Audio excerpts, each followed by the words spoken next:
lajme ndër të tjera do të ndiqni një aksion policor të orëve të vonave të mbrëmjes së djeshme ka vënë në pranga botuesin dhe gazetarin Henry Qili, i cili dyshohet se ka ndikuar kundrejt shpërblimit për të nxjerrë nga burgu 2 persona. 18 raste të dyshuar me koronavirus në Shqipëri kanë dalë negative dhe pse Shqipëria vijon se nuk ka raste me koronavirus, janë shtuar masat.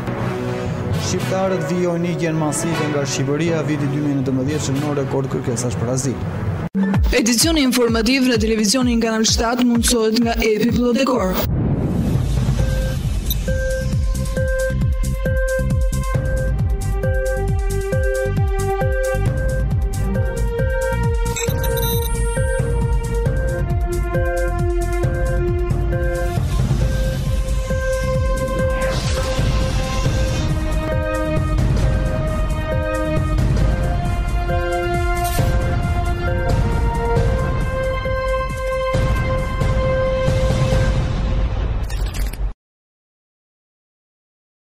Ju përshëndes të nderuar teleshikues televizionin Kanal 7 në edicionin informativ.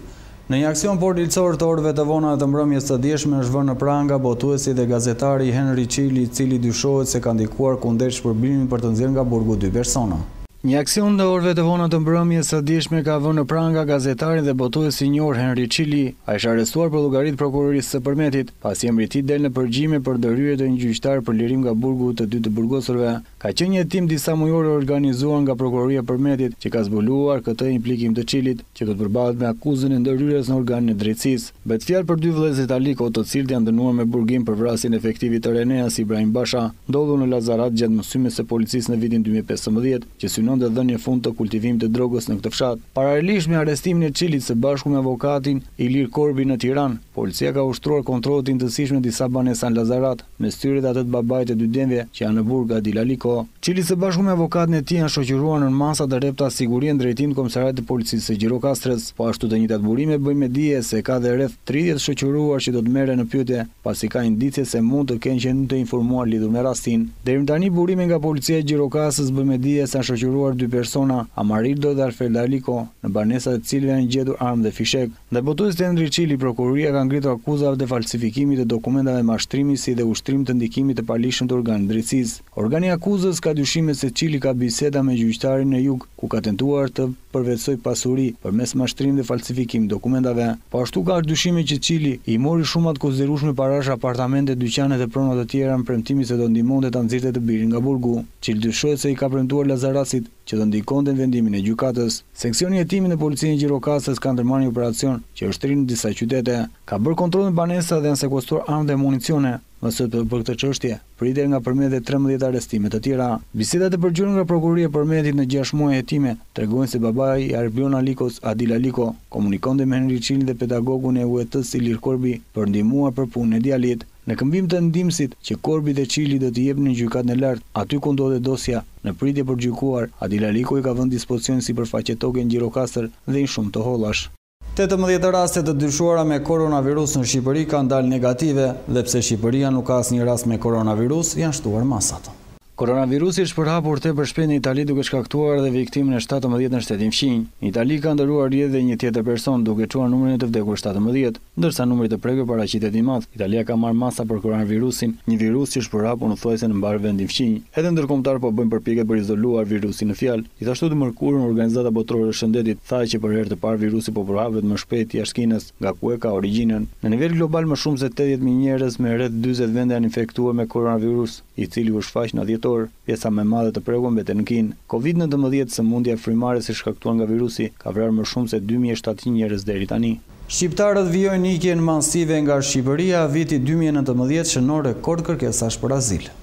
Dëshira e shqiptarëve për të ikur nuk ndalet krahas atyre që po kërkojnë të largohen përmes kontratave të punës kryesisht në Gjermani. I lartë mbetet edhe numri azil kërkuesve, ndosë Shqipëria është një vend në paqe dhe nuk konsiderohet si vend i rrezikshëm, ndryshe nga shtetet të tjera si Siria e Afganistani që shihen më me përparësi nga BE, pasi ikin nga kriza dhe lufta. Të dhënat e zyrës europiane të azilantëve bën me dije se në 2019 aplikimet për azil nga Shqipëria ishin 22.900 persona, me një rritje të lehtë prej 2% në raport me vitin e mëparshëm, duke ju kthyer tendencës rritëse për 4 vite radhazi, kur numri i azilantëve po vinte në rënje. Rreth 88% e aplikime ishin për herë të parë, kurse pjesa tjetër ishin aplikime të përsëritura. Numri më i lartë i kërkesave për azil ishte në mars, shtator dhe tetor, kur i kaloi 2000 në muaj. Të njëjtat të dhëna tregojnë se në total ka një numër për 15.000 raste që janë pezull. Përgjithsisht me 90% e vendime për herë të parë që merret për azilantët shqiptar janë negative, pasi Shqipëria konsiderohet një vend i sigurt. Shqipëria renditet në listën e 10 vendeve që ka nivelin më të lartë të kërkesave për azil së bashku me shtete të tilla si Siria, Afganistani, Venezuela, Pakistani, Turqia, Nigeria, Irani. Të dhënat historike tregojnë se që nga viti 2013 ka një rritje të kërkesave për azil, që kulkojnë në 2015 me 68.000, më pas ndonë se erdhi në ulje, sërish mbeti më i larti nga shtetet e tjera të Europës që nuk janë pjesë e BE-s. Në total që nga viti 2013 janë 200.000 persona që kanë kërkuar azil në vendet e BE-s. Rriten për herë të parë nga 2015 kërkesa për azil në BE. Të njëjtat të dhëna bëjnë me dije se në 2019 kishte 714.200 aplikime për mbrojtje ndërkombëtare, duke u rritur me 13% krahasuar me 2018. Kjo është rritja e parë që nga viti 2015. 10% e të gjitha aplikime ishin aplikime të përsëritura në të njëjtin vend. Shkalla e përgjithshme e pranimit të BE-s mbeti qëndrueshmëri në 33%, sirianët, afganët dhe venezuelasit paraqiten më së shumti kërkesa, 1/4 e totalit. Sirianët ende paraqiten shumicën e kërkesave për azil, 72.254, duke përbërë 10% të gjitha kërkesave për 2019. Afganët gjithashtu vazhduan të renditen të dytët, por në këtë rast aplikimet u rritën ndjeshëm në krahasim me 2018, 59.706 aplikime. Venezuelasit paraqiten 2 herë më shumë aplikime sesa në 2018, 45.115, duke u renditur të tretë dhe tejkaluan madje dhe irakianët, pakistanezët dhe nigerianët. Lista e 10 shtetësve me shumë aplikime përfshinte gjithashtu dhe shtetasit irakian, pakistanez, turq, iranian, nigerian, por edhe shqiptar. Irakianët kërkuan azil shumë më pak se në 2018 në përputhje me prirjen rëndëse të vërejtur që nga 2015. Flukset relativisht të qëndrueshme u vërej në pjesën tjetër të shtetësisë. 10 vendet kryesore paraqiten së bashku me gjysmën e të gjitha aplikimeve në vendin 2019. 1/4 e të gjitha aplikacioneve u paraqiten nga aplikantët që mund të hyjnë në zonën Schengen pa viza. Aplikantët nga vendet e liberalizuara të vizave pritet të kishin nivele të ulta të pranimit përveç se për shtetasit e El Salvador me 37%. Megjithatë, aplikimet e rritura në vendet e BE-s nxorën më pak vendime të shkallës së parë në krahasim me 2018. Sirianët, jemenasit, eritrenas kishin nivele më të larta të pranimit, ndërsa maqedonezët e Veriut dhe moldavët kishin më të ultët, 1%.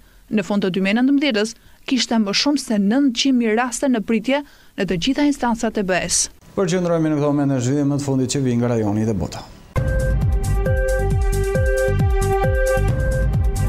Koronavirusi është përhapur tepër shpejt në Itali duke shkaktuar edhe viktimën e 17 në shtetin fqinj. Në Itali ka ndëruar rrjedhë dhe një tjetër person duke çuar numrin e të vdekur 17, ndërsa numri të prekur paraqitet i madh. Italia ka marrë masa për koronavirusin, një virus që është përhapur në thuajse në mbar vendin fqinj. Edhe ndërkombëtar po bëjnë përpjekje për izoluar virusin në fjalë. Gjithashtu të mërkurën Organizata Botërore e Shëndetit tha që për herë të parë virusi po përhapet më shpejt jashtë Kinës, nga ku e ka origjinën. Në nivel global më shumë se 80.000 njerëz me rreth 40 vende janë infektuar me koronavirus, i cili u shfaq në dhjetor. Pjesa më e madhe të prekur mbetet në Kinë. Covid-19, sëmundja frymare si shkaktuar nga virusi, ka vrarë më shumë se 2700 njerëz deri tani.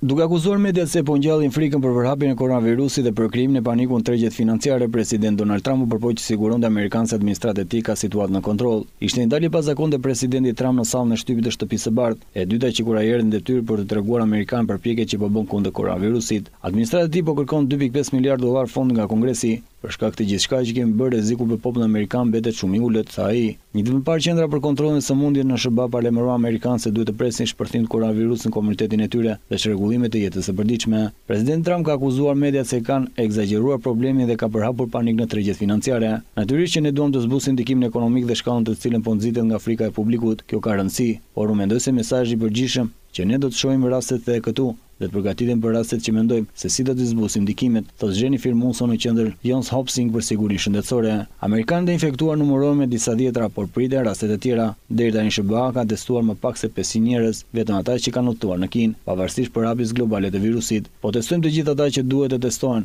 dhe po gjejmë shumë pak probleme, tha Trump. Demokratët kanë kritikuar presidentin se po e minimizon problemin, administrata nuk ka plan. Ata vazhduan duke shkurtime në linjat tona të mbrojtjes, qoftë në qendrën për kontrollin e sëmundjeve apo në Këshillimin e Sigurisë Kombëtare, thot Chuck Schumer, udhëheqësi i pakicës Senat. Janë më shumë se 80.000 raste në të gjithë botën dhe më shumë se 2.700 vdekje. Ideja e frenimit që nënkupton ndalimin e përhapjes ndërsa nuk është e mundur, mendojnë se duhet të zhvendosin fokusin tek të menduarit se si të lehtësojmë atë, thot zonja Nuzo. Disa shtete amerikane janë duke përgatitur për rasti më të keq, duke përfshirë New Yorkun. Guvernatori Andrej Cuomo ka kërkuar një fond shes për $40 milion. Ne do t'i kërkojmë qeverisë federale të lejojë shtetin tonë që të bëjmë testimet e veta. Shteti ka një sistem shumë të sofistikuar shëndetësor dhe një laborator po ashtu shumë të sofistikuar, thot Andrej Cuomo, guvernatori i New Yorkut. Presidenti Trump ka emëruar zëvendës president Mike Pence për drejtuar përpjekjet e qeverisë federale kundër koronavirusit. Presidenti rus Vladimir Putin ka pranuar për herë të parë si është ofruar mundësia që të ketë dublues për çështjen e sigurisë gjatë luftës së dytë të Rusisë kundër separatistëve çeçen në fillim të vitit 2000. Pyetjet për mundësinë e ekzistimit të një dubluesi janë shtyrua në të kaluar, mirë po ai kur nuk është përgjigjur drejt për drejt. Në intervistë për agjencinë e lajmeve TASS, një pjesë e të cilës është publikuar në 27 shkurt, Putin ka thënë se atij është ofruar kjo mundësi, mirë po ai ka refuzuar. Kam refuzuar që të kem zvendësim, është e shqyrtuar në kohën më të vështirë të luftuarin e terrorizmit, ka thënë Putin pa ofruar më shumë detaje. Lufta e parë çeçene zhvilluar në periudhën 1994-1996 duke lënë të vdekur të paktën 30.000 persona. Rusia ka arritur të rifitoj kontrollin e këtij rajoni vetëm pas luftës së dytë çeçene në vitin 1999-2009. Konflikt të cilin Moskva ka cilësuar zyrtarisht si operacion kundër terrorizmit. Putin fillimisht si president në ardhi dhe më pas dhe si president ka vizituar trupat ruse në Çeçeni disa herë. Ish zyrtari i Agjencisë Shtetërore të Inteligjencës në periudhën e ish bashkimit sovjetik dhe ish drejtuesi i Shërbimit Federal të Sigurisë në Rusi. Putin ka udhëhequr Rusinë si president apo kryeminist për më shumë se 20 vjet.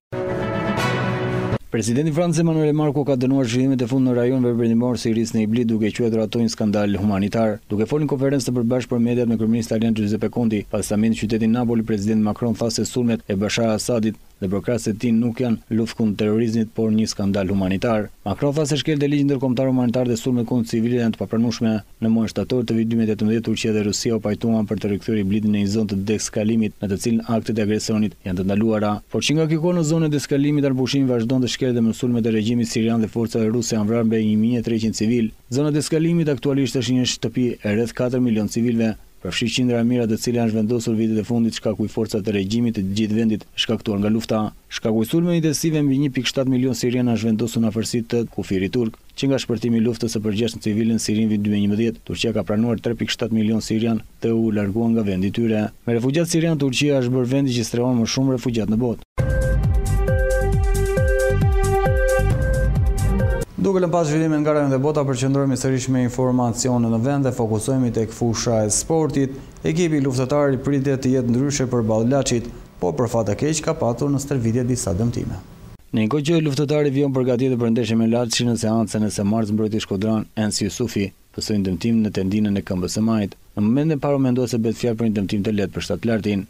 Mirë po pas kontrollit të staf mjekësor bëri se ka rezultuar një dëmtim jo i lehtë. Yusufi pritet të mungojë ndaj Laçit të shtunën, po me shumë shpresë do të rikthehet në ndeshjen e havës tjetër. Ndjadhimin tendinën e këmbës së majt, ndaj modesht të shkojnë në Janin për të bërë fizioterapi. Mendimin e Zotit them të jemi gatshëm për ndeshjen sa më shpejt. Megjithatë jam në pritje të përgjigjës nga mjeku i skuadrës, deklaron Yusufi. Shkodrani u ofroi luftëtarit në verën e vitit kaluar pas aventurës me Skënderbeun. Luftëtari ka kryer seancën e radhës stërvitore në kompleksin fusha e vjetër. Përveç se Yusufi trajneri Tarnovi i kishte në dispozicion të gjithë lojtarët, kryepankinës ka punuar më tepër taktikisht me skuadrën. Ai eksperimentoi vendosjen e lojtarëve me qëllim për zgjedhjen e formacionit. Alternativa nuk mungoi në mbrojtje pasi Dragoshi, Demo, Lala, Kulaj, Duka dhe Dushkaj do të jenë ata që do të luftojnë për 4 vende. Më afër formacionit në prapavi duken Dragoshi, Demo, Lala dhe Dushkaj, por kjo mbetet për tu parë. Sa i përket në fushës dhe sulmit, të gjithë lojtarët janë të gatshëm ndërsa pritet rikthimi i titullarit, si Grisel Likës dhe Real Dysenit, të cilët munguan në ndeshjen ndaj Vllaznisë. Gjasat janë që Lika të bëjë rolin e qendërsulmuesit, por kjo mbetet për tu parë, në një kohë që alternativa për këtë pozicion janë Oshafi dhe Mehmet Llari. Përqendrohemi këto momente tek parashikimi i modit, ku grafika na një me modin për ditët në vijim.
www.gjirokaster.online.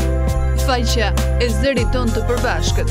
Mjefton një klik dhe aty do të gjeni lajmin që ju kërkoni. Channel 7 Gjirokaster online.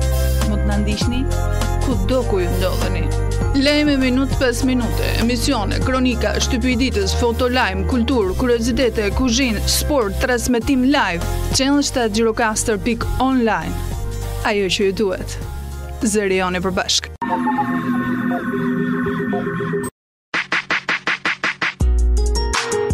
Me bashkëqimin e modë kemi mbyllur këtë edicion informativ në shoqërinë e programit Vim bashkë mirupafshim.